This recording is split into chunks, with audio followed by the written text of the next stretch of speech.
Good morning, everybody. What you are about to see is a television piece that is about Sheila Lawrence, who is known as the Swan Lady of Monticello, Minnesota. She and I met in 1999 on a Bluebird forum online, and for 10 years I went to her home on the Mississippi River and I helped her feed and rescue trumpeter swans. This was the passion of her life.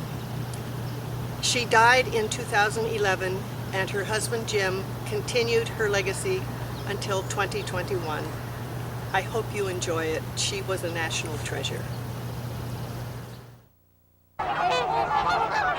Once threatened with extinction, trumpeter swans flourish across the continent. Few spots as vividly as this Midwest wintering area, where the big birds are drawn by power plant tailwaters on the upper Mississippi River and a woman's kindness. Hi, I'm Dave Carlson, and welcome to Northland Adventures. Not everybody migrates south. Some decide to tough it out in our North Country winters, and they manage to pull it off with a helping hand. Their reverberating call and deceptively graceful size overpower and overshadow. With a wingspan of up to 8 feet and weight up to 30 pounds, trumpeter swans dominate the bird world. Yet biologists say in 1932 the entire U.S. continent had only 69 trumpeters. Today, more than 1,000 overwinter in the warm tailwaters of a generating plant several miles upstream on the Mississippi River at Monticello, Minnesota. More than 16,000 can be found in Alaska, close to 3,000 in the lower 48. But this is perhaps the largest concentration of trumpeters east of the Rocky Mountains. Relying on eggs from nests of wild Alaskan and captive trumpeters, Minnesota, Wisconsin, and other states for decades have pioneered projects aimed at restoring this endangered species. Well, I saw the family with... When they first started coming, most of them were all marked. Most of them had a neckband or wing tags, and it was kind of like a soap opera because you could tell who lost their mate, how many signets they had, who got a different mate, who got matched up with who. When it comes to their mating and the single swans are picking out their mates, this is kind of like a singles club out here because there's so many to pick from.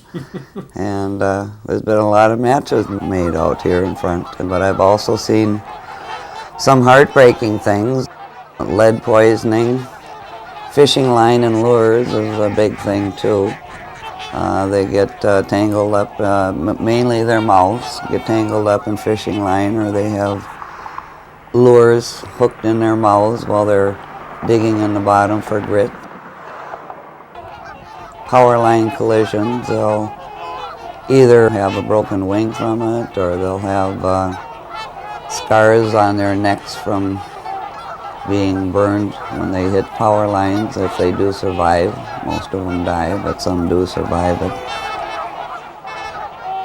I could just feel in her heart, never having spoken a word to her, only typing, that this was somebody special. They're kind of congregating around waiting for food.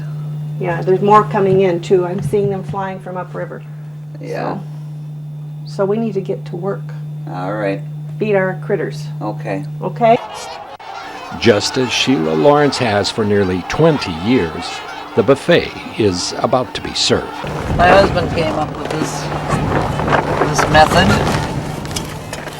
Generally, between the 1st of December and the 1st of March, or roughly 100 days, Lawrence's corn wagon augers about 1,500 pounds of corn daily to the waiting bellies of trumpeter swans, Canada geese, and an assortment of ducks about 50 yards behind her house.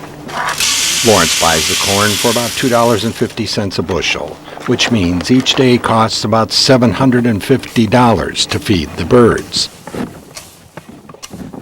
The Trumpeter Swan Society covers some of the costs, as do other contributors, but the Lawrences also kick in, and each day, rain or shine, snow or freezing weather, Sheila Lawrence is out there feeding the birds for at least 1 hour, scattering the grains, loading up the communal bins.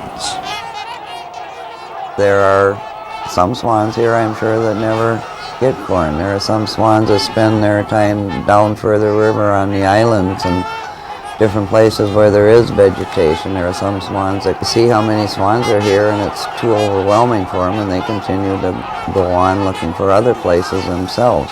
There'll come a time when it will level off, and it even does from year to year, because there might be a great amount at the beginning of the year, and then as the year progresses during the winter, there's less and less because they'll move out. They turn to the Otter Tail River in western Minnesota, or the Minnesota in eastern Minnesota, and the St. Croix between Wisconsin and Minnesota. Colorful numbered neckbands and wing tags indicate the birds have ties to Michigan, neighboring Wisconsin, Iowa, and the Dakotas.